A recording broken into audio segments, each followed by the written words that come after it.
Gentlemen, what is going on today? My name is Ryan Mickler. I'm your host and the founder of the Order of Man podcast and movement, where we are dedicated to giving you the tools, resources, and conversations that you need to thrive as a husband, father, business owner, community leader, just a man in general. And my mission is to fight to reclaim and restore masculinity to its rightful place where it once was, where men were respected and honored, but also they were doing the work required to garner that respect and admiration and influence in other people. So today is your Friday field notes. When I do these episodes, it's basically my thoughts and ideas from throughout the week.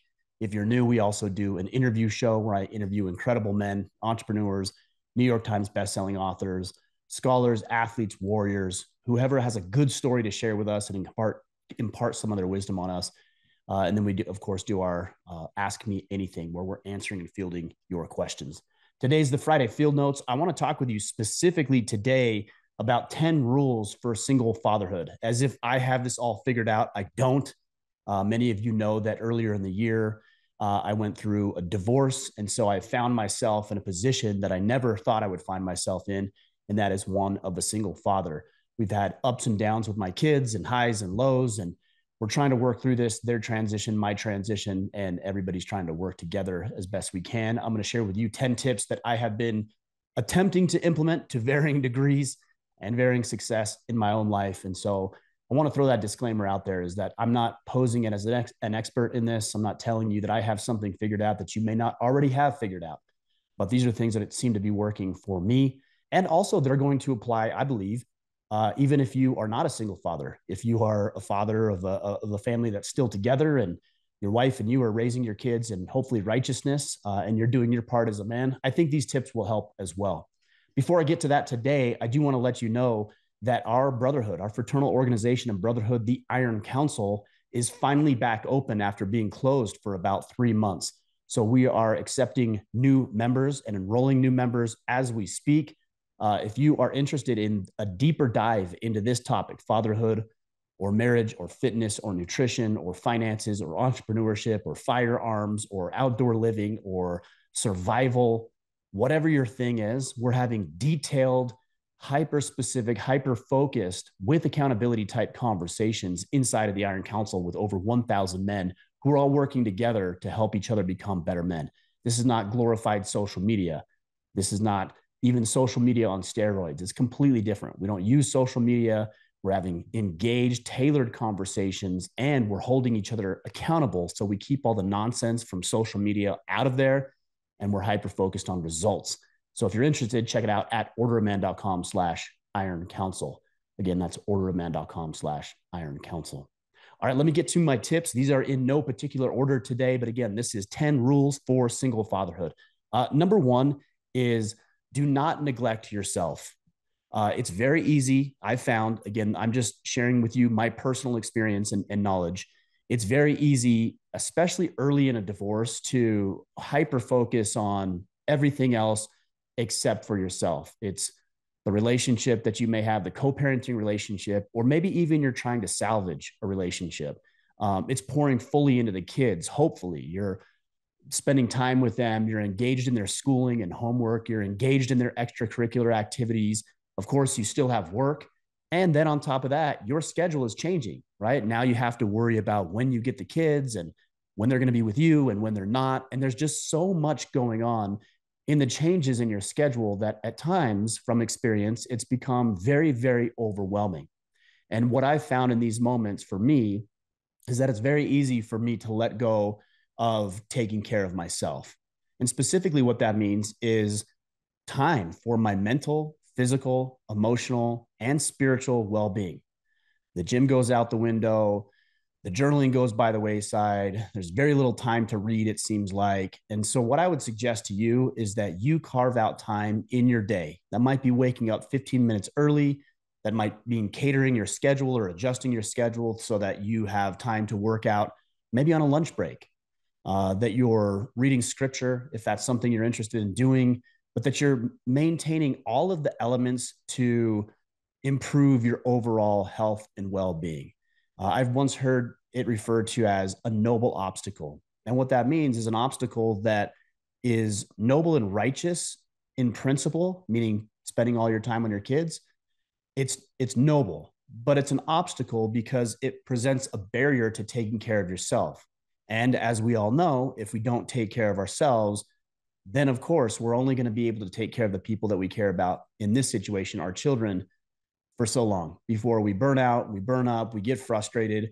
Maybe we lose our cool. Maybe we do something dumb, or maybe we disengage from the things that are important to us because we're just burnt out. So, guys, figure it out. I'm not here to tell you what that schedule looks like. It's different for everybody. I wake up, I go to the gym. Even when my kids are with me, I go to the gym in the morning.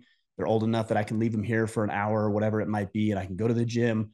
I can get my workout in. Once I put the kids in bed, I typically read. I'm journaling all the time.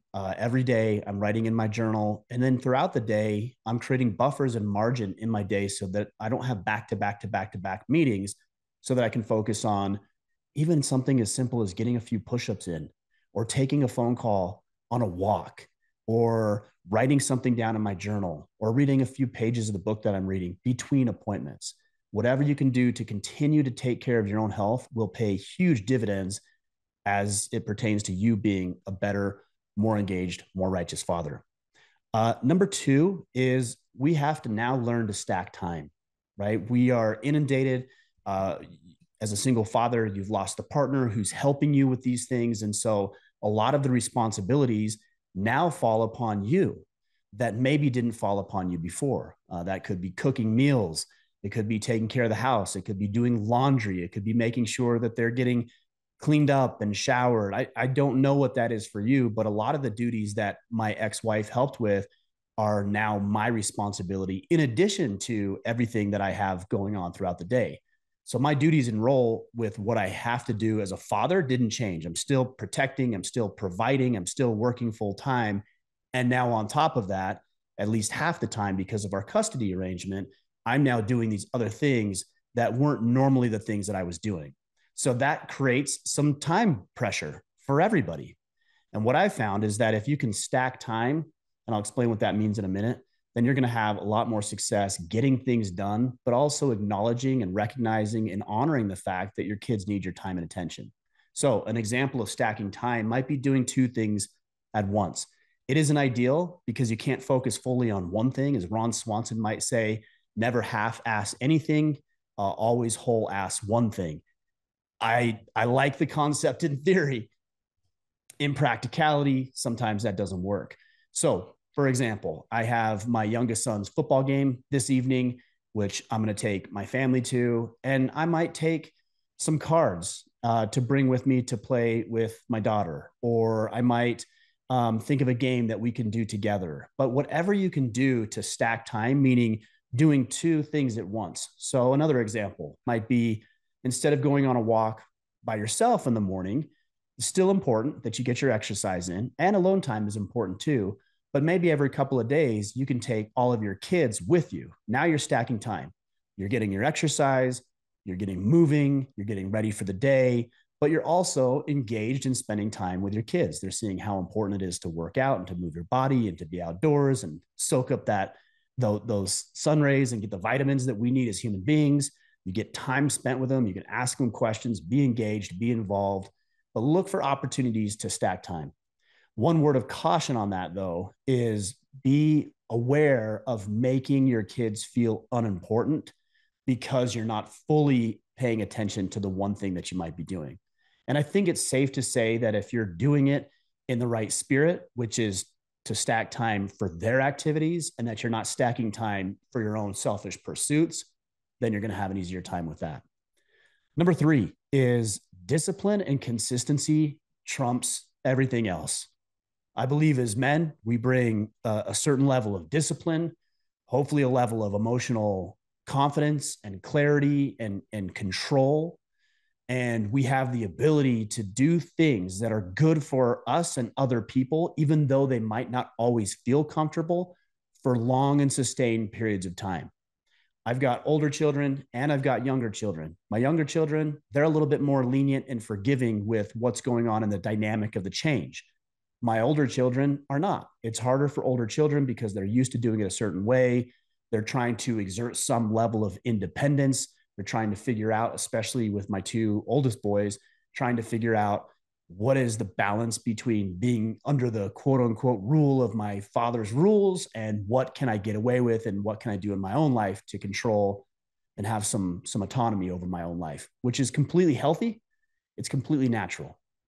But in these environments, we need to be the beacon and the pillar of stability and strength and discipline. It's easy to let them waffle. It's easy, even at times, again, this is my own experience, to be more lenient with curfews and activities and maybe even the way that they talk to you because you're worried about how it may come across and you don't want to lose your kids, right? So you sacrifice some of that discipline and you sacrifice some of that consistency. And I would advise against that. You don't need to be a tyrant. You don't need to be a dictator. And you certainly don't need to be an asshole. But I think it's very crucial, especially because of our lack of complete presence in our children's lives in the midst of a divorce and separation, that we stand as the rock that they need in a father. And that means communicating expectations, communicating boundaries, making sure that those expectations are met, those boundaries are not crossed, and then also, if needs be, exerting some level of discipline or allowing the consequences to play out if expectations are not met and if boundaries are crossed. I think we can be reasonable in what these things are, and we certainly should. Again, we don't want to be tyrants, but they're going to look to us, even subconsciously, for us as fathers to be the rock, the pillar, the foundation that doesn't move, that is immovable, unshakable, and won't be deterred based on current circumstances. All right, number 4.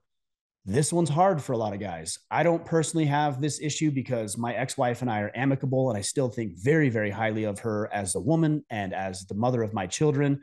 But I know there's a lot of contention and animosity in certain relationships.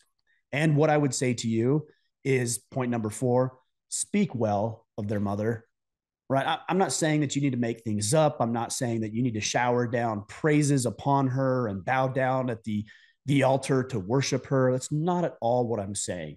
But you know what? Regardless of the situation you're in, and regardless of how you may feel about your ex-wife, the mother of your children, she has some redeeming qualities. There's something redeeming about her. You saw it in her when you decided to marry her. And although maybe she changed, maybe you changed, she still got some redeeming qualities. And I'd be willing to bet that for the majority of us here listening to this podcast and involved in this movement, we know that those women really do care about their children. And they probably still care about us in a lot of ways. Maybe not in love, as the saying goes, still love, but not in love.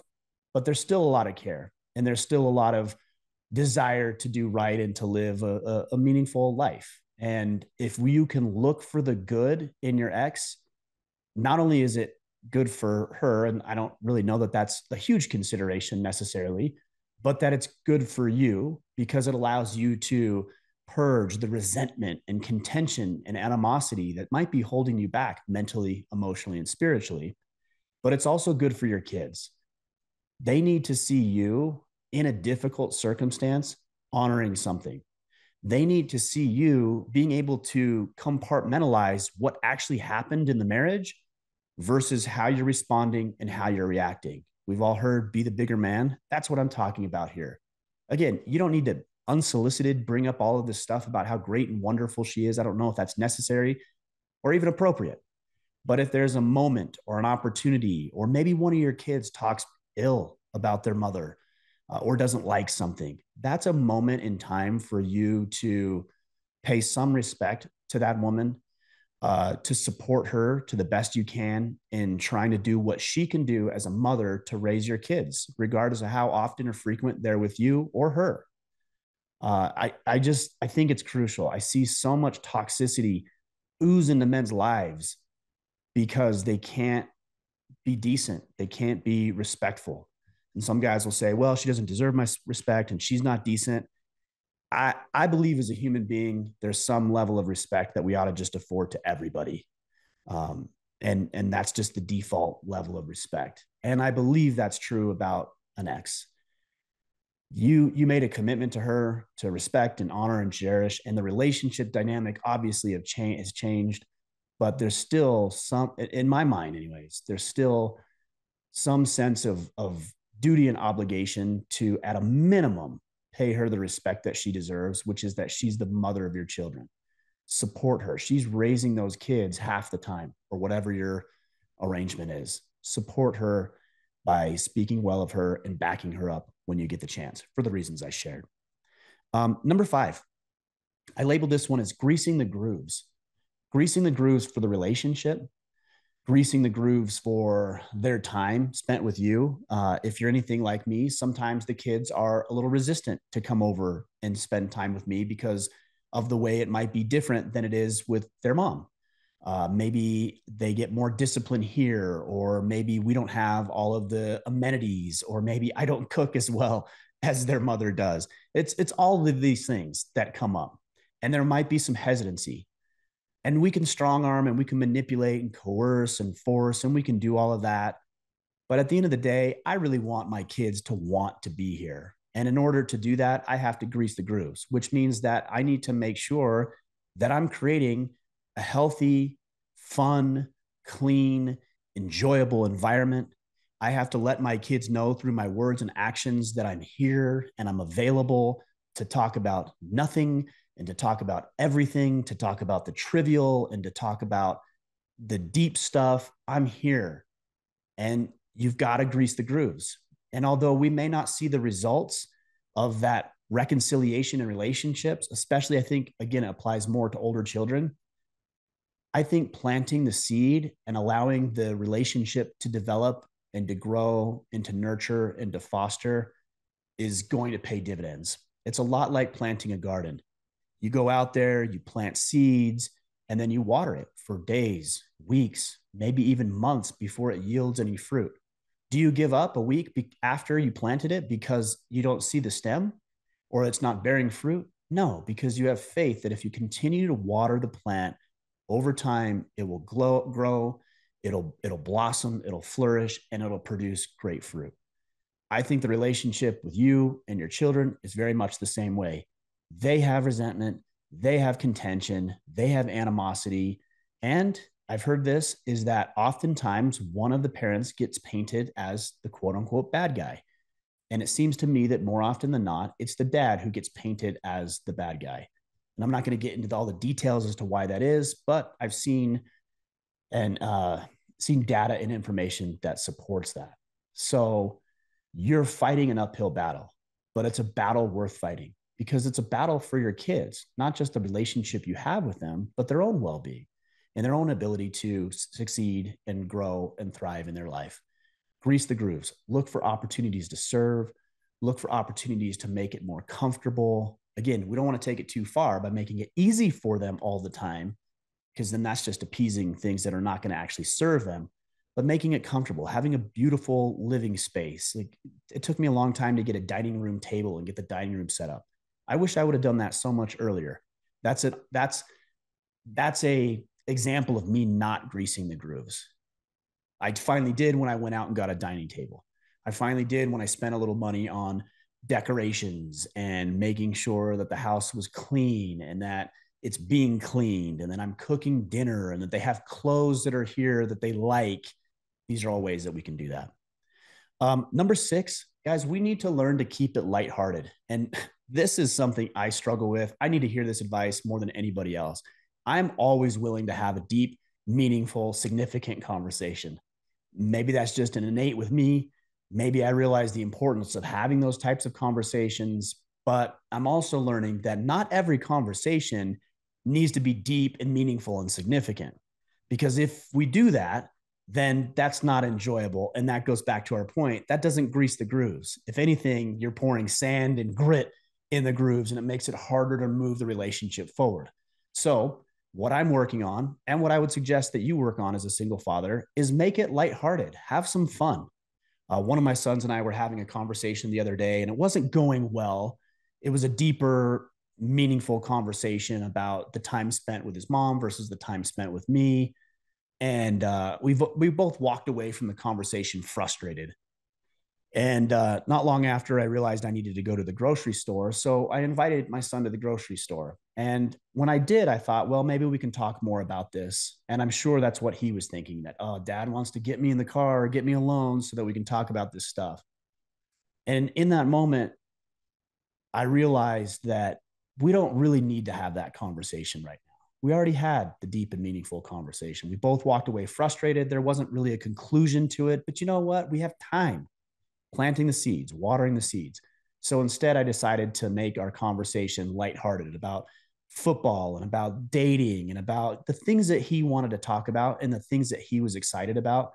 And it was amazing how much the relationship developed in a very short period of time, 30 minutes maybe, while we went to the grocery store and came back, because I didn't have the hard conversation, because I didn't have that like significant, heavy weighted discussion with him.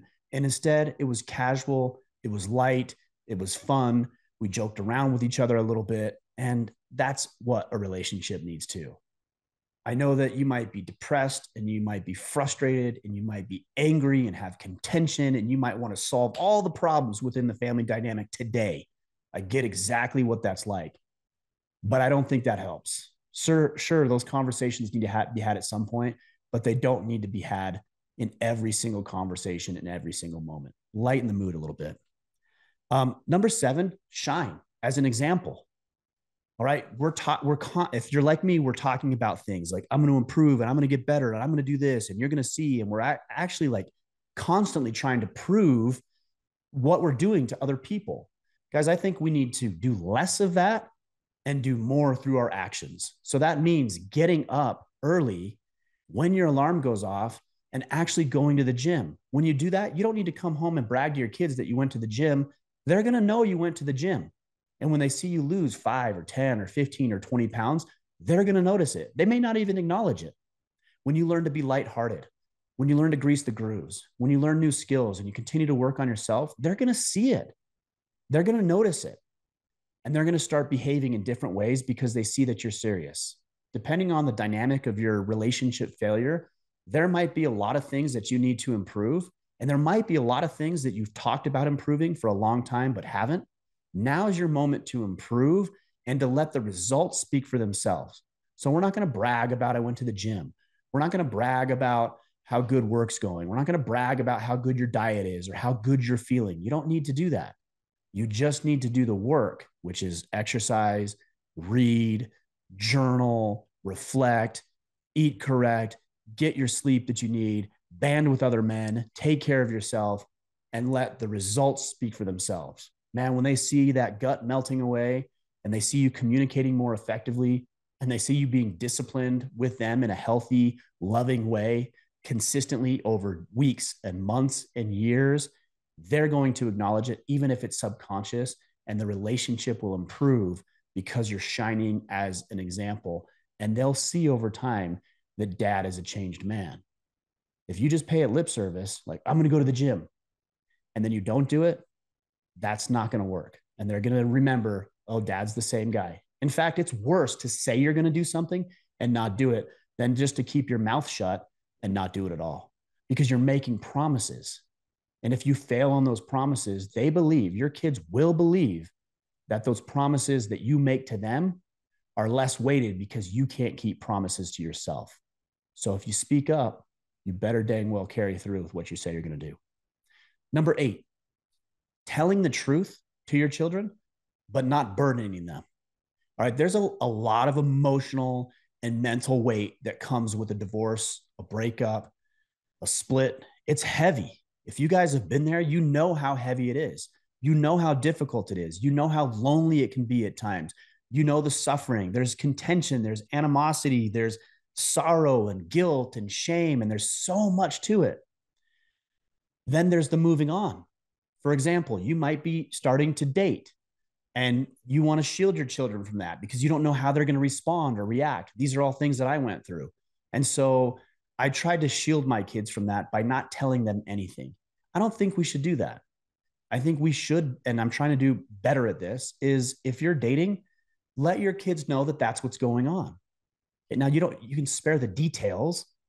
You may not introduce that woman or whoever it is immediately to your kids, But I think it is important that we are more honest about what's going on in our lives. If you're feeling down and sorry or guilt or shame, I think it's okay to explain what is going on in your life. Now, we're not going to pretend that our children are therapists, and that's where a lot of people go wrong. A lot of people, single people that have children, will either treat their children like therapists or treat their children like their former partner, like their daughter, like their wife, or a mother treats her son like her husband. That's called parentification. It's not healthy for the parent. It's not healthy for the child, and it's not a conducive way to raise children.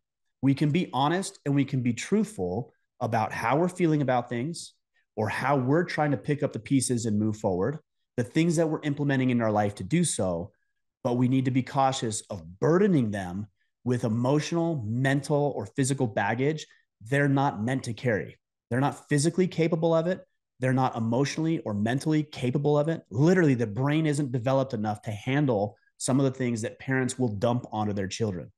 So be honest. If they notice something's off, go ahead and explain what's off.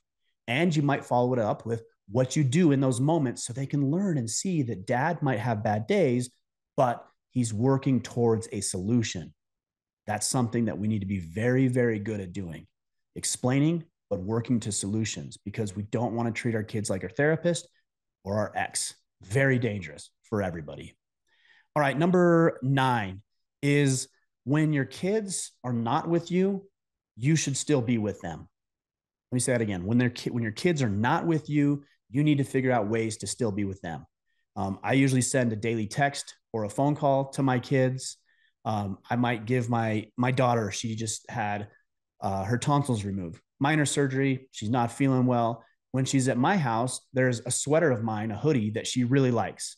So I went over, I brought her a little smoothie today. She's at her mother's house. I brought the smoothie over and I brought her that hoodie and I said, hey, bud, like, I know you're not feeling well. I know you like to wear this hoodie.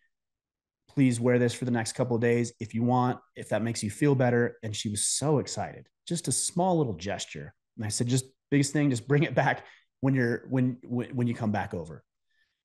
You know what's beautiful about that is that as she wears that over the next several days, as she's healing and recovering and sleeping, is she's going to look at that hoodie and what is she going to think about? She's going to think about me, and she's going to think about me in a healthy, loving, caring, empathetic way. And that's what we need to do. As a father, a single father, you lose your kids for 50% of the time or more in a lot of the cases. And how can you continue to be influential to the degree that you want with half of the time available for you to do it? Those gestures go such a long way. Let your kids go to their mother's house with things that remind of you. Write notes. Let them have your hoodie. Shoot them a phone call in the beginning of the day. Hey, I hope school goes well. If you happen to be doing something, take a picture and send it to them. Hey, I'm out here on a hike, and this is the hike that we went on last week, and I'm having a good time, but man, I miss you guys. I hope you're having a great time too. I'm really looking forward to seeing you in a couple of days. Whatever you can do to continue to be involved in your kids' lives, if they have sports and things like that, go to their games. It might not be quote unquote your day, but that's your right as a father to continue to go to their games, to go to their graduation things. If they have dances and proms, to have them come over so you can take pictures or you can see them in their date. Like however you can be involved, just be involved, even when it's not quote unquote your day, because you lost a lot of time with your kids through that divorce process. These are ways that we can recover some of it. The last thing here is, and this is it's just one I wanted to throw in. It's so important. And I know not everybody values this to the degree I do, but guys, you should be eating dinner with your kids. You should be eating dinner with your kids. And when I say that, I'm not saying in front of a TV. I'm not saying in front of the PlayStation or Xbox or whatever it is you might have. I'm saying cook a meal, sit down with your kids, talk with them about their day, talk about their fears and their doubts and their worries and their questions. Talk with them about whatever you can. That's 30 minutes. I mean, 30 minutes is not a lot of time. It's 30 minutes to sit down with them and engage with them, be present, no electronics, no other friends, no other things distracting us, just full present in that moment. It's so valuable. And one thing that I started doing, if you've been listening to this podcast, you know that I do not enjoy cooking. I haven't cooked a real meal for probably close to 20 years now, up until my divorce. So this is a skill I've had to learn. So again, improving yourself, right? No, don't neglect yourself. Continue to develop new skills. So I started using a service called HelloFresh. They send me 4 meals a week because that's how often I have my kids. And I take all of those fresh and amazing ingredients. They give me the recipe. I stack them all up. I follow the recipe and I make these pretty amazing meals. And my kids actually are really engaged with it because it's fun for us. Now it's like, do you like this one? If you had to rank it on a scale from 1 to 10, yes or no. And it's fun. We have a good, even with the meals they don't like, they're like, yeah, this is like a 2, Dad, but maybe if you did this to it. And we have a really good time with it. So I'm not sponsored by HelloFresh, or they didn't ask me to say anything, but that's a little hack that I think if you don't know how to cook, if you're like me and you don't know how to cook, plus it saves me a ton of time. I don't have to go to the grocery store. Again, now we're talking about time stacking and freeing up time. I don't have to go to the grocery store and get stuff. It just comes right to me. I cook it right there. And my kids have actually been pretty impressed with my newly budding cooking skills. But the most important element of that is sitting down at the dinner table, talking, praying, laughing, joking, conversing, and having a good time. So those are my rules for single fatherhood. That isn't an exhaustive list, of course, but this is the things. These are the things that I'm learning how to implement. I'm trying to get better in some of them. I've got some of them nailed and dialed pretty well. Others I really need to ramp up and get better at. But yeah, I'm not perfect by any means. I never would want this to come across as I know what the hell I'm doing. I don't most of the time. But here's 10 things that are working well for me, and I hope they work for you. If you have additional thoughts and ideas, email me, hit me up on Instagram, follow me on Instagram at Ryan Mickler, trying to grow that presence in that account over there. And I'm a lot more active than I've been over the past year. Follow us on YouTube, youtube.com/Order of Man. Let me recap and then we'll close it out. Number 1, don't neglect yourself. Continue to develop new skills. Number 2, stack your time. Do multiple things at once as long as you can engage in your kids and get those things done. Number 3, discipline and consistency will trump all. Number 4, speak well of their mother. Number 5, grease the grooves for the relationship. Number 6, keep those conversations lighthearted. Number 7, shine as an example, not your words, but your deeds. Number 8, tell the truth, but don't unnecessarily burden your children. Number 9, when your kids are not with you, find a way to still be with them. And number 10, eat dinner together. All right, guys. Again, if you want to know more about this and have hyper-focused and specific conversations with systems and accountability built in, and a group of men, 1,000+ men at this point, that want to talk about the same things, that want to do the same things, that want to succeed to the level that you do as fathers and husbands and leaders in the community and owners of businesses and men in general, then please go watch a quick video at orderofman.com/Iron Council. Join us for a month. Get engaged, get involved, go all in. And if you like it, stick around. And if you don't, no harm, no foul, but you gave it a shot and you were able to see if it worked for you. Again, orderofman.com/Iron Council. All right, guys, we'll be back next week. Until then, go out there, take action, and become the father that your kids need you to be.